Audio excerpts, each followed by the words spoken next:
This is Spo-Ad Cast. Spo-Ad Cast is the official podcast of the St. Thomas University Sports Administration Program. We are your inside look into the sports industry. Want to get a job in sports? Yeah. Listen to Spo-Ad Cast. And we are back in the house. I am your host, Trevor Graham, alongside Mr. Jason Fowler. How we doing, people? What's good, buddy? Not much. Tennis tournament goes off on Saturday. Yeah, you put a lot of work into that. We put a ton. We got sponsorships from PepsiCo. We got sponsorships from Kaplan, from Themis. Kaplan, huh? Yeah, we got the lawyers, bar prep people into the tennis tournament at our law school. There you go. It's a great little project that we did. Should be a good fundraiser for us. It's going to be fun. I'm actually playing in the tournament in the B bracket, beginner bracket, because I'm pretty terrible at tennis. But it should be fun. I'm excited. It's going to have a big group of people out there to help volunteer and all that. So, everybody's put in effort. I like to even drop it on the show. Thanks to everybody who's put in all the work on that project. So you have to let me know when you're scheduled to play, so I can come. Yeah, come watch me. Come watch you, definitely. You can watch me serve and hit someone in the face. Yeah, should be fun. I'm looking forward to it. So it's gonna be good. So what's going on? What's going on in your world? Well, everything. Everything. We're in finals for term finals this week. Sure. So yeah, I know. I kind of have that too. So yeah, a lot of work going on. Last minute, And this past Saturday, actually, at the open, I had my first ever open house. Nice. How'd that go? It went. Did you do like panini frittatas or anything? Did you go fancy? I had wine, of course, and water, and Cuban snacks. There you go. Like croquetas, empanadas. Hey, you're learning, man. You're learning. I'm becoming. No, I'm not. I'm not even becoming local. I'm not even gonna go there. But that's cool. Toward the end of that, I got a call, and it was a guy from the Miami Heat, and he offered me a job. Who from the Miami Heat? Richard Fernando. So he just got promoted internally too. So he's on the path to becoming a front office guy. Okay, that's awesome. But yeah, it's very cool. This awesome program called Sports View Stats that was implemented. A few teams tried it out in the NBA last year. Okay. So this is pretty a new deal. It's brand new. The NBA partnered with them at about the 11th hour before preseason this year, and So what is that? I mean, because I don't even know what that is. So tell the listeners what exactly is that? Okay, that system? So basically it's just this crazy in-depth player analytics. Okay. So it's this technology at AAA where the Heat play. Right. They put 6 cameras up in the rafters, and it's player tracking movement, ball tracking movement. Okay, the technology they put in the cameras is actually the technology they use to track missiles. Oh, wow. Very high tech, very advanced. DOD isn't on that? It is. It's just next level advanced analytics. That's cool. So is it tracking points, or is it just tracking where people are moving on the court? It's tracking amount of dribbles per possession per game. It's tracking the ball. So basically, what my job is anytime. So these cameras are tracking players. Anytime 2 players cause paths on the court, or a referee gets in the way, or something.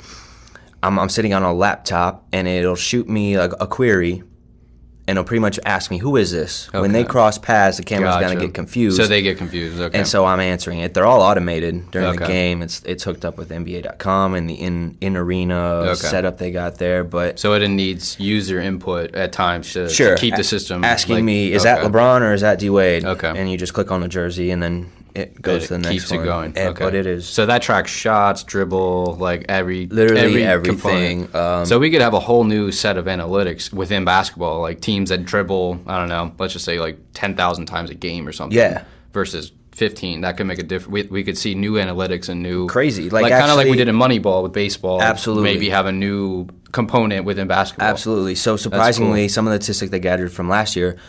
Carmelo Anthony, this is just an example, is the most efficient passer in the NBA. Huh. Meaning that off his passes, right. More points are produced? Yeah, there's the highest percentage of scoring. Oh, okay. And off last year, which you wouldn't think about. But that's just, they're able to calculate, if I'm LeBron and you're Dwayne, they're able to quantitatively measure how effective you and I together on the court are. Wow. Or how effective we are with another person. That could change the game. It's really revolutionizing stats. A lot of GMs are still saying there's that kind of it factor, those things you just know when you see a guy. You're just like, I know that he has those intangibles. Right, sure. But this is going a long way for really. And this could also bring up new stars that we also never expected to exist. You know, if we can have, the Heat are constantly plagued with having 3, or arguably 2.5, depending on who you talk to, superstars on the team. Yeah. And then always trying to find that one guy that can complement them and make them more effective. Right. So that could really be used for small market teams looking to find people that work well together. Sure. But then on top of that, it could also be used for super teams to then implement the most effective person in the game. Right. We're looking at analytics that could change basketball. And a good example, the Spurs. I was reading this. Tony Parker is known for being a defensive game changer. Right. Now they can actually quantitatively show how he changes, how he impacts a game defensively. And I think that will help for NBA Hall of Fame, for inductees and things like that. Now that we can quantify these types of stats, we can say, Tony Parker was the most elite defensive player ever because of these numbers and things like that. So, it's not something that we can compare to, say, Larry Bird or guys from back in the day. But as we go forward, it's a whole new look at stats. It's really cool. Awesome I'm really happy I got in on the groundbreaking. Yeah, dude. And with the Heat, it really is a dream job. Yeah, dude, that's awesome. You love basketball, so that's perfect. And fit for diehard Heat fan, and it's just my love affair for LeBron is only going to grow now. Sure. It's really. You better hope he doesn't leave in 2014. Nah, not worried. You could be in trouble. You may not be able to deal with that. So that's cool, though. I'm happy for you, man. It's a great opportunity. I'm very happy. Yeah. Great opportunity. Wanted to mention briefly next week, St. Thomas is putting on an event called a Champions of Character. Oh, okay. For the student athletes here. So that's going to be October 15th at 7 p.m. What's the Champions of Character really envelop? It's just promoting character and the development of off the field. Model citizens. The game of sports really goes a long way, in my belief, of developing character. Sure. It goes further than what's on the field. Yeah. And sports teaches you in a way that is hard to replicate outside of sports, and so between the discipline and the respect and the camaraderie, the competitiveness, the respect for your opponent, right? Things like that. You can't learn that off the field. And so the whole idea is just to be a champion of character. Okay. There was talks with our AD here, Laura. Previously, we discussed, trying to get someone like Birdman in here and Ray Lewis to speak. Oh, wow. Well, Ray Lewis has his camp here every year. So right. That seemingly would be something that's very possible. Yeah, it'll be tough. Training camp really is kind of and preseason is kind of a busy time for the NBA guys. It'll be tough. Sure. But there is a list of speakers coming. Got some good names. That'll be a cool event. We might actually be doing a podcast live from there. We'll still try to figure that out. Officially famous. So. Well, I guess we're covered all over the place. Yeah, so that will work. Transitioning though, I wanted to talk a little bit about this concussion documentary. Yeah. It was on PBS. On Tuesday, 2 nights ago. Yeah, Tuesday night. Today's Thursday. Yeah, it is Thursday. Okay. So Tuesday night that aired at 9 p.m. Eastern time. I did a research project while in the grad program about the effects of mild traumatic brain injury, TBI, and mild traumatic brain injury, MTBI. Also SIS, which is secondary injury syndrome, and chromatic trauma encephalopathy. So sorry, my medical terms are bad, but CTE for those who don't know what that is. So I did I didn't do a huge medical study, but I did as much research as that was available at that time. Given the death of Junior Seau. Junior Seau I was a huge fan of Junior Seau growing up. When he passed away, they immediately started doing medical research for his brain. This show that came on really broke down what is happening to these players after football. And it was eye-opening. I don't think a person could watch it and go, wow, like look at the NFL, not look at them differently, and from what happens. In what way, for you personally, how did it change your perspective? I think when I was growing up, I mean, I would love to see just a guy running 20 yards and just drill a guy and watch him fly like 10 feet away.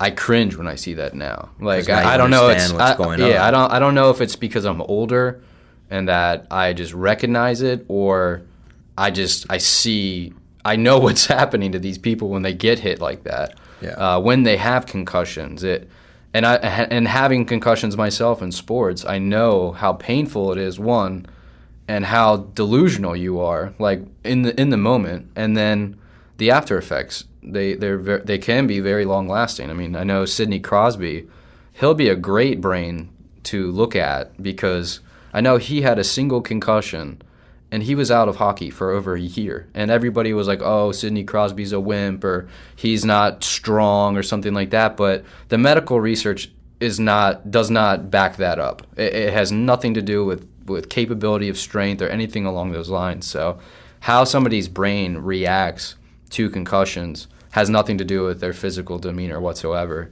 But assuming everybody reacts differently. Yeah, I mean, everyone has symptoms that can last longer than others. That's why I think it's so difficult in the NFL to actually talk about how do we create a program to evaluate concussions, because it is very different for every person.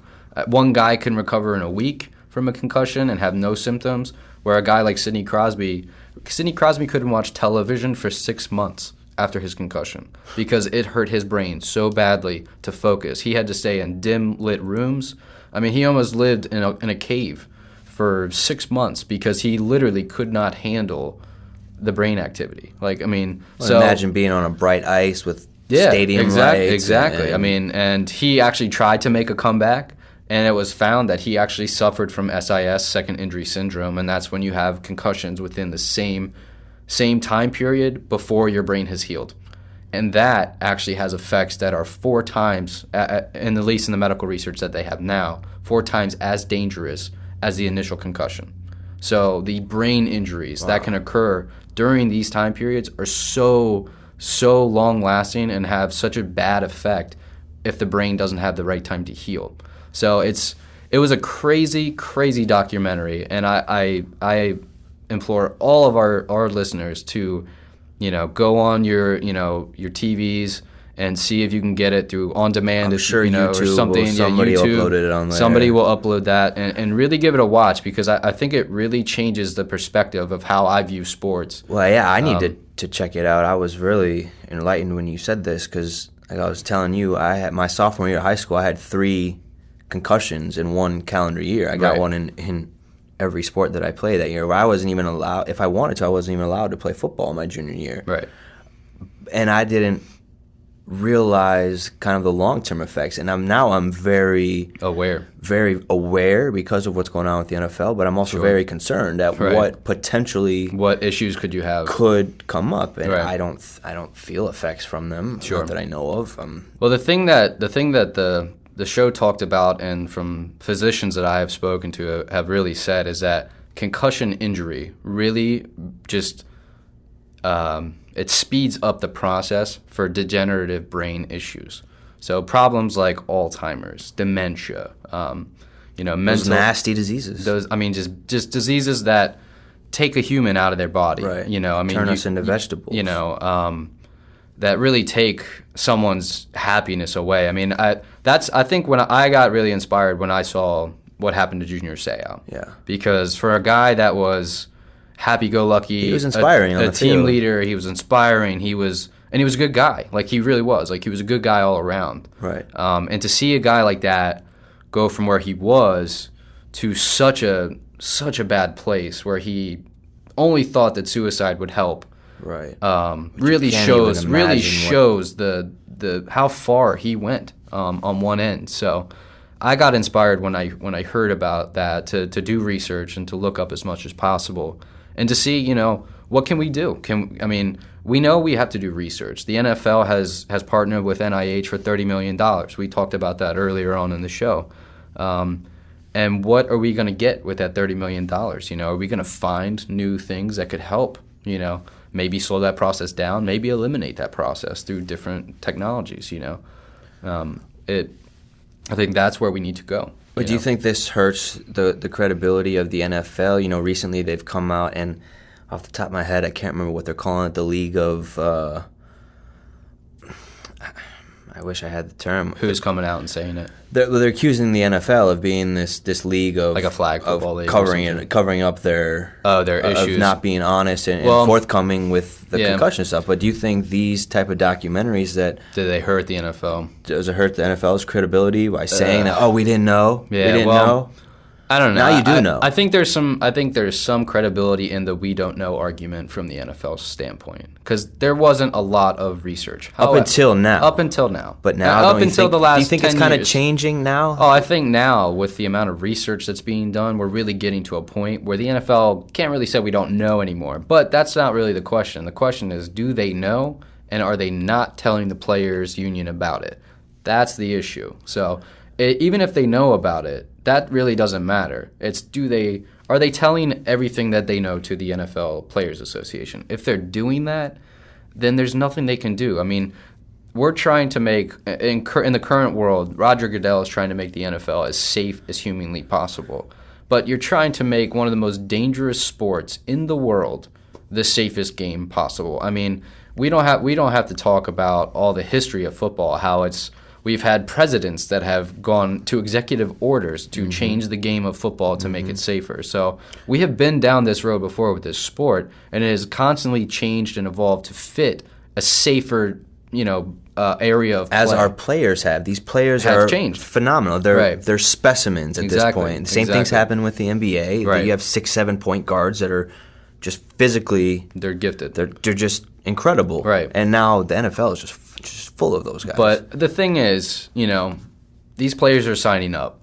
It's not like there's a gun at their head. These players want to play.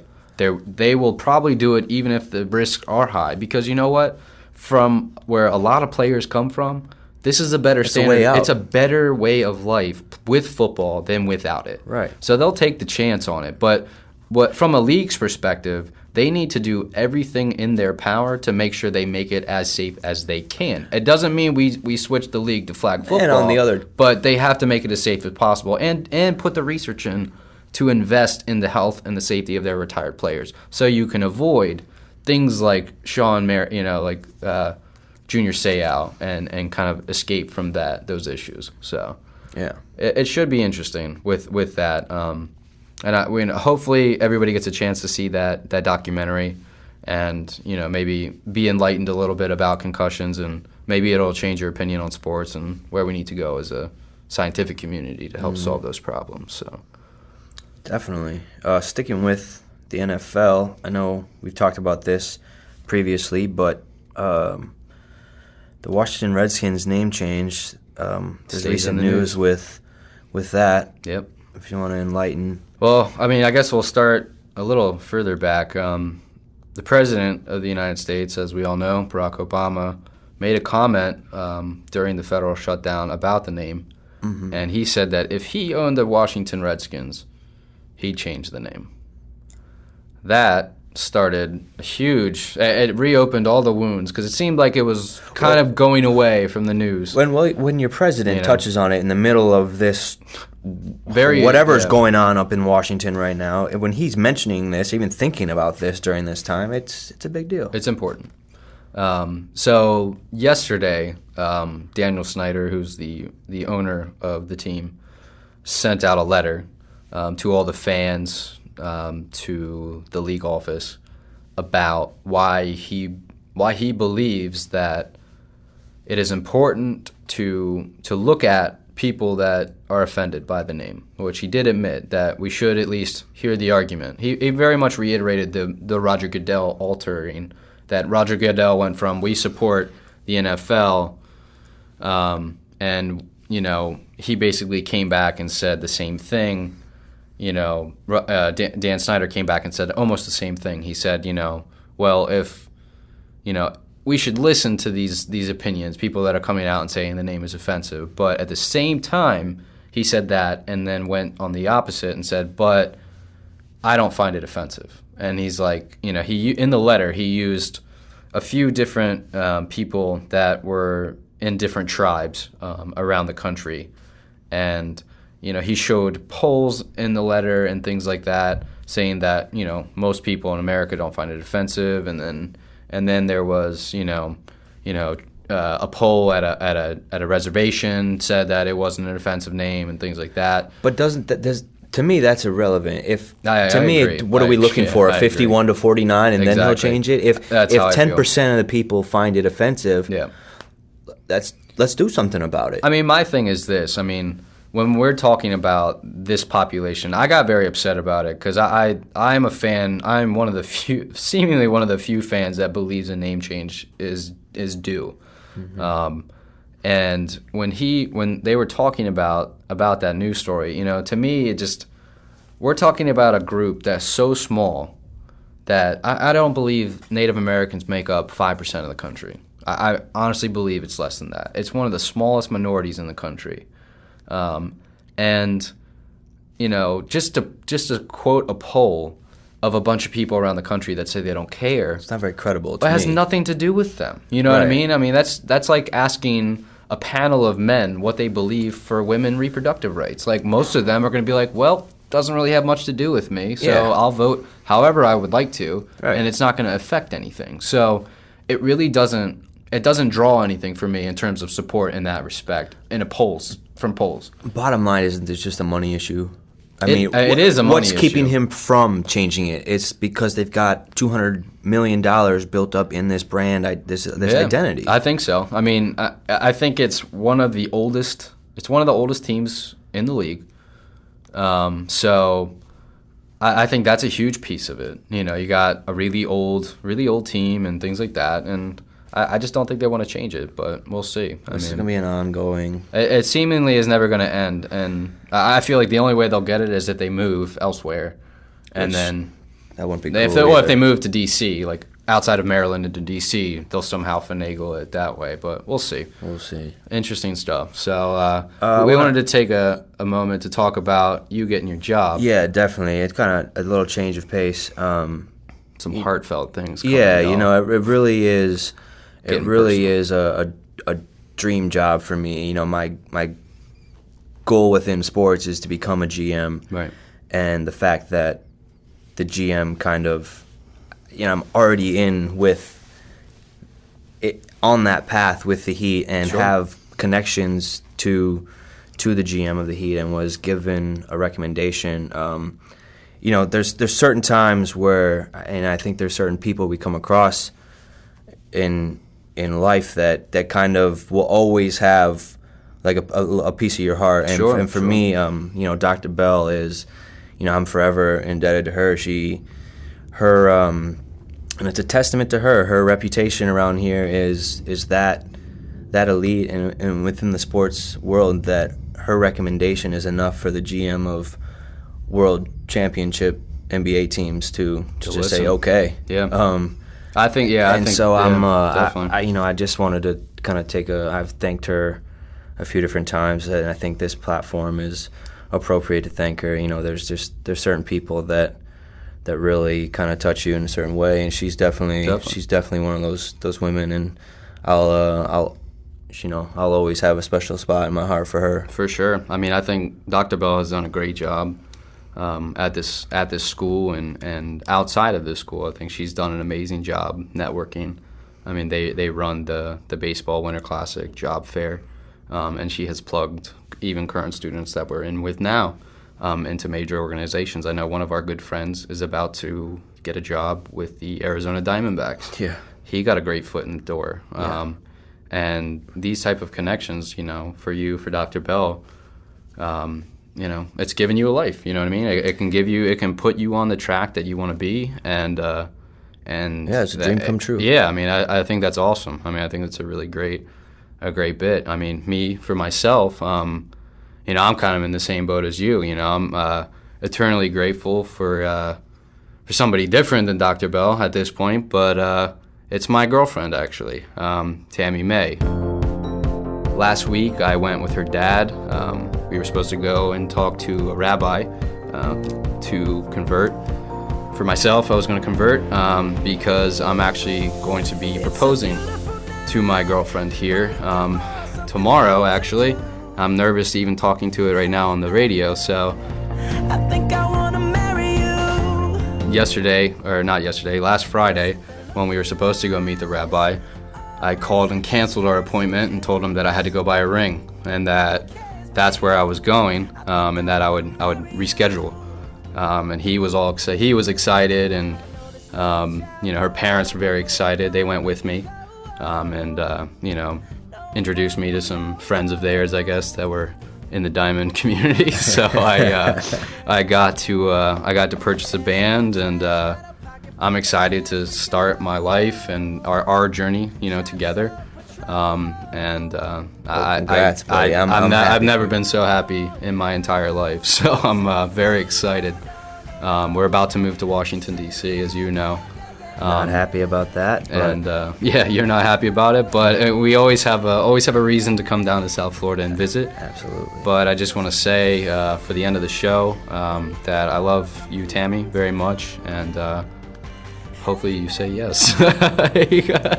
Better not leave me hanging on my knees. No, congrats, buddy. I'm very happy for you. Thank you very much. I've grown close to you and Tammy over these last couple of years, and you both are special people. I think you guys are great. Appreciate it. Congratulations. Thanks, man. And I hope she says yes. She has no idea that this is happening either. I think that's what makes it so great. This is a big surprise. I've been telling her for weeks that we can't get married for 2 years because I can't afford a ring and I can't afford this. So she's gonna be blown out of the water. So it should be pretty good. So for all our listeners, not only am I versed in legal and sports business issues, but I'm also a hopeless romantic. So. And a diamond expert now. And a diamond expert now. So I'm multi-skilled. So if you know anybody that needs, good work You're just a renaissance just man. Call me up. Impressive. But for myself, I'm Jason Fowler. You can check us out on our Facebook page, on our Twitter account, on our YouTube channel, or our website. I'll send it over to. And I'm Trevor Graham. Jason, best of luck tomorrow. Thank you. We'll see you guys next week. Cheers.